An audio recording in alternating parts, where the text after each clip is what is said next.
नमस्कार, जय भीम। शिल्पकार ब्यूल में आप सभी का स्वागत है। दोस्तों, जैसा कि हम लोग गरीबी पर बात कर रहे हैं, बेरोजगारी पर बात कर रहे हैं, और इसी क्रम में हम प्रोफेसर अमर सेन साहब की पुस्तक गरीबी और अकाल के विषय में हम बात कर रहे हैं, और उसे मैं आपके सामने रख रहा हूं।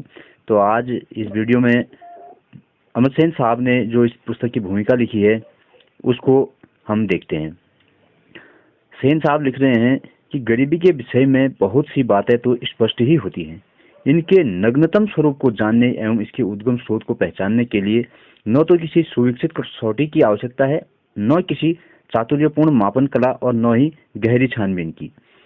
तो वो बताते हैं हमें कि ये इस गरीबी की बातें स्पष्ट होती हैं, और इसका जो स्वरूप है, जैसा कि हमने अभी कोरोना में देखा कि किस तरह से लोग जो है सड़कों पर पैदल चल रहे थे, और किस तरह से लोग जो है रास्ते में लोगों ने भूख प्यास से जो है दम तोड़ दिए थे। तो वो सारे लोग गरीब लोग थे। अगर वो गरीब नहीं होते तो उन्हें भी अपना घर नहीं छोड़ना पड़ता। जो अमीर लोग थे वो तो अपने घरों में ही ठीक थे, अपने घरों में रहे, उन लोगों ने खाया पिया सब ऐश किया। लेकिन जो गरीब लोग थे उन्हें अपना सब कुछ छोड़ छाड़ के यहाँ से जाना पड़ा। और और जो अमीर लोग थे उनके लिए तो सरकार द्वारा भी उन्हें सेवाएं दी गई। उनके लिए विदेशों के लिए उनके जहाज लगाए गए उन्हें यहाँ बुलाने के लिए, और यहाँ के लोगों के लिए कहा गया कि भाई आप जहाँ हैं वहीं के वहीं रहें। और उन लोगों के लिए न तो कोई गाड़ी और कुछ भी नसीब नहीं हुआ उन्हें घर जाने के लिए। पैदल पैदल लोग गए अपने बच्चों को लेके, बीवियों को लेकर के, और बुजुर्ग लोग थे, बच्चे थे उसमें, और कई लोगों ने रास्ते में ही दम तोड़ दिया। तो ये जो है जो जो ये घटना अभी 2020-21 में जो घटना घटी, ये घटना, इसका जिक्र जो है सेन साहब ने वर्षों पहले ही लिख दिया था, और हमने इसको अपनी आंखों से देख लिया, और पूरे देश ने देखा, पूरे विश्व ने देखा है। तो वो कह रहे हैं कि किसी भी मापन कला की भी इसकी जरूरत नहीं है, और कोई गहरी छानबीन की भी जरूरत नहीं है। तो समझने की जरूरत है। आगे लिख रहे हैं कि किंग लियर की तर्ज पर बेचारे फटेहाल दरिद्रों, जिनके सिर पर साया व पेट में टुकड़ा नहीं पड़ा हो, और जिनका शरीर असमर्थता के भारी बोझ का वहन करते करते झुक चला हो, जिनके विषय में दुरूह एवं विशाल विद्युतापूर्ण अध्ययन के प्रति अहिष्णुता स्वाभाविक ही होगी। फिर जैसे लियर ने ही नेत्रहीन ग्लोस्टर से कहा था, इस दुनिया को देखने के लिए आंखों की जरूरत ही नहीं होती। यहाँ पर सेन साहब ने विलियम शेक्सपियर के नाटक किंग लियर का उदाहरण दिया है, जिसमें एक बूढ़े पिता और उसकी 3 बेटियों की कहानी है। तो राजा जब वृद्ध हो चला है तो वो सोचता है कि मैं अपने पूरे राज्य को अपने किस किस बेटी को मैं दूंगा करके। तो वह एक समारोह आयोजित करता है, और उसमें उनको परखने की कोशिश करता है, और उनसे पूछता है अपनी बेटियों से कि आप मुझे कौन सा बेटी मुझे सबसे ज़्यादा प्रेम करती है कि मैं उसको अपनी दौलत दूंगा। तो 2 बेटियां थोड़े चापलूस किस्म की उसी की तरह होती हैं, और वो राजा को बहुत बड़ा चढ़ा के बोलती हैं कि हम तो आपको अपने जीवन से भी ज़्यादा प्रेम करते हैं पिताजी, आप हमारे सब कुछ हैं। और जो छोटी बेटी होती है वो कहती है कि भाई मैं तो आपको उतना ही प्रेम करती हूँ जितना एक बेटी को अपने पिता से करना चाहिए, न उससे कुछ ज़्यादा करती हूँ, न ही उससे कुछ कम करती हूँ। तो इस पर जो है राजा को क्रोध आ जाता है। वो छोटी बेटी को घर से निकाल देता है, बोलते उसको जो है कुछ भी धन संपत्ति नहीं देता है, और उन 2 बेटियों में बराबर बराबर धन संपत्ति को अपने पूरे राज्य को बांट देता है। और जब वो जो छोटी बेटी होती है उसका संबंध फ्रांस के किसी राजकुमार से होता है।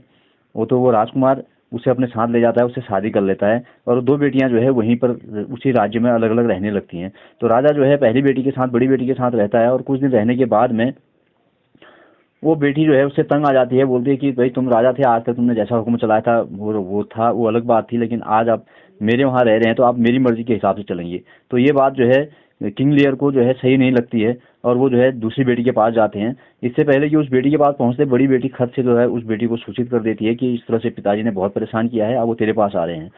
तो जैसे वो अपनी छोटी बेटी के पास पहुंचने वाला होता है, तो तब तक जो है उसकी बेटी जो है उससे बोल देती है कि अगर आपको यहाँ रहना है तो आप मेरे तरफ से यहाँ पर रहेंगे, और जैसा मैं कहूँगी उसी तरह से आप यहाँ पर रहेंगे, लेकिन जो आपकी मन मर्जी है वो यहाँ नहीं चलेगी। आपको इस शर्त पर यहाँ रहना है तो आप रहिए, अगर नहीं रहना है तो आप जा सकते हैं।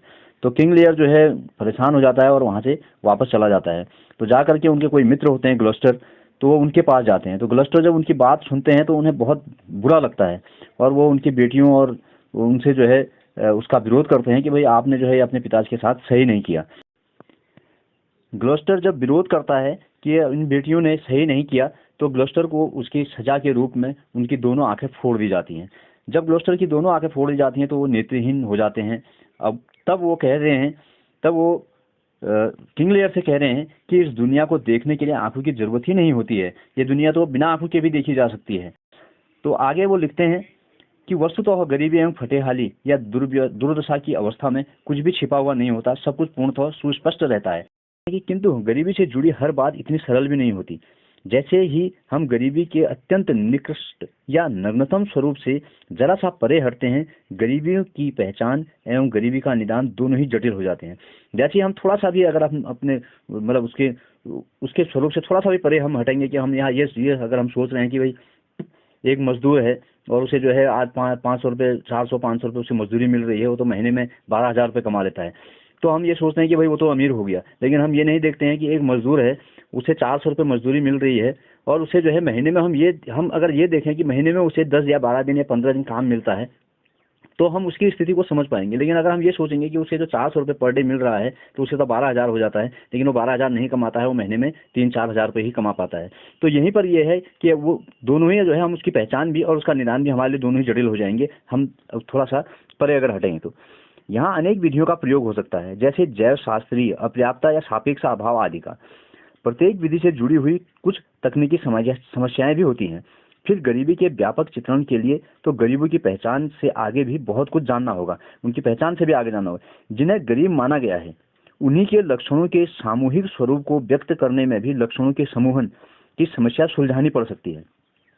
और अंत में गरीबी के कारणों का निदान तो और भी कठिन कार्य सिद्ध होता है। यद्यपि गरीबी के तात्कालिक कारण तो स्वयं सिद्ध से होते हैं, वे किसी विश्लेषण के मोहताज नहीं होते, और अंतिम कारण इतने अस्पष्ट एवं विचित्र हो सकते हैं कि उनका निदान सदैव संदेहास्पद ही रहता है। फिर भी इन दोनों ध्रुवों के बीच बहुत से पड़ाव होते हैं जिनकी खोजबीन से हमें उपयोगी जानकारी प्राप्त हो सकती है। पिछले कुछ समय से भूख एवं भूखमरी की चर्चा के संदर्भ में तो इस समस्या का महत्व और भी बढ़ गया है। यहाँ पर वो भूख की बात, भूख में जो भूख इंडेक्स है, जो भूख सूचकांक है, उसमें भारत का स्थान बहुत ही नीचे है, यानी कि बहुत ही आज भी बहुत ही ज़्यादा जो है भूखमरी है। प्रस्तुत निबंध इन्हीं प्रश्नों से जुड़ा है। इस शोध में सारा ध्यान भूखमरी के सामान्य स्वरूप एवं अकाल की स्थिति में इसके और भयावह स्वरूप पर ही केंद्रित है। प्रथम अध्याय में ही अधिकारिता व्यवस्था से जुड़ी आधारभूत विश्लेषण पद्धति का सामान्य स्वरूप प्रस्तुत किया गया है। गरीबी के अवधारणा पर चर्चा से पूर्व ही इस विषय को उठाने का हमारा यही उद्देश्य है कि हम इसे अपने निबंध का सबसे महत्वपूर्ण अंग मानते हैं। अधिकारिताएं का जो जिक्र कर रहे हैं सेन साहब, और ये इसे जो हम लोगों को समझना बहुत ही जरूरी है। अगर हमें अधिकारिताएं समझ में आता है, हम समझ पाएंगे इसको, तो निश्चित ही हम गरीबी को हम दूर करने में हम कुछ न कुछ जो है कदम हम उठा पाएंगे। अध्याय 2 एवं 3 में गरीबी की अवधारणा उनके मापन की समस्याएं निबद्ध हैं। भुखमरी की समस्या का सामान्य निरूपण अध्याय 4 में और अधिकारिता विधि का विश्लेषण अध्याय 5 में किया गया है। तत्पश्चात विश्व के विभिन्न भागों में अकाल की परिस्थिति के अध्ययन आते हैं। बंगाल का व्यापक अकाल 1943, इथियोपिया के अकाल 1973 से 75, अध्याय 7 अध्याय 6 में इनका जिक्र है। 1970 के दशक के आरंभ में अफ्रीका के साहेल देशों में के अकाल अध्याय 8 और बांग्लादेश का अकाल 1974 अध्याय 9। अध्याय 10 में हम अधिकारिता व्यवस्थाओं से संबद्ध अभाव एवं वंचना के सामान्य मुद्दों को उठाते हुए अधिकारिता विश्लेषण विधि को ठोस व वस्तुपरक स्वरूप में निबद्ध कर रहे हैं। इस अध्ययन में 4 तकनीकी परिशिष्ट भी सम्मिलित हैं। परिशिष्ट 1 में विनिमय अधिकारिताओं का विधिवत स्वरूप निखारा गया है। यही अधिकारिता व्यवस्था का एक बहुत ही महत्वपूर्ण आयाम भी है। परिशिष्ट 2 में प्रतिमानों के उदाहरण द्वारा अकाल की अवस्था के निर्माण विकास के विनिमय अधिकारिताओं की विफलता के योगदान को उजागर किया गया है। परिशिष्ट 3 में गरीबी के आकलन की चर्चा हुई है। इस संबंध में प्रयुक्त एवं सुझाए गए अनेक मापकों का यहाँ विश्लेषण एवं मूल्यांकन किया गया है। अंतिम परिशिष्ट 4 में बंगाल के व्यापक अकाल 1943 में जनहानि के स्वरूप का मूल्यांकन किया गया है। यह शोध कार्य अंतर्राष्ट्रीय श्रम संगठन ILO के विश्व रोजगार कार्यक्रम के लिए किया गया है। मैं इस संगठन का अत्यंत आभारी हूँ कि उन्होंने मेरे प्रति अत्यंत सहनशीलता का परिचय दिया। इस कार्य में उनके अनुमान एवं मेरी अपनी अपेक्षा से कहीं अधिक समय लग गया। आय वितरण एवं रोजगार कार्यक्रम के संबंध फेलिक्स पाकर्ड सहित अनेक विशेषज्ञों से उपयोगी वार्तालाप हुए हैं। मैं उन सभी का आभारी हूँ। अनेक विद्वानों एवं विशेषज्ञों से मेरी इस शोध काल में व्यापक चर्चाएं हुई हैं। मुझे उनसे अनेक प्रकार की जानकारियां, सुझाव एवं परामर्श प्राप्त हुए हैं। मैं उन सब का ऋणी हूँ। मैंने अपनी अनेक पूर्व प्रकाशित रचनाओं का भी इस कार्य में सहारा लिया। अंत में एक और बात, परिशिष्ट 1, 2, 3 में कुछ गणितीय उदाहरणों एवं चिन्हों का प्रयोग अवश्य हुआ है, किंतु निबंध के मुख्य पाठ को पूर्णतः अनौपचारिक स्वरूप में प्रस्तुत किया गया है। जिन्हें भी विश्लेषण विधि की आंतरिक एवं विशुद्ध संरचना को समझाना है, उन्हें परिशिष्टों का सहारा लेना ही पड़ेगा। किंतु परिशिष्टों में प्रवेश किए बिना भी इस प्रबंध की मुख्य चिंतन धारा को समझने में कोई कठिनाई नहीं आएगी, ऐसा मेरा विश्वास है।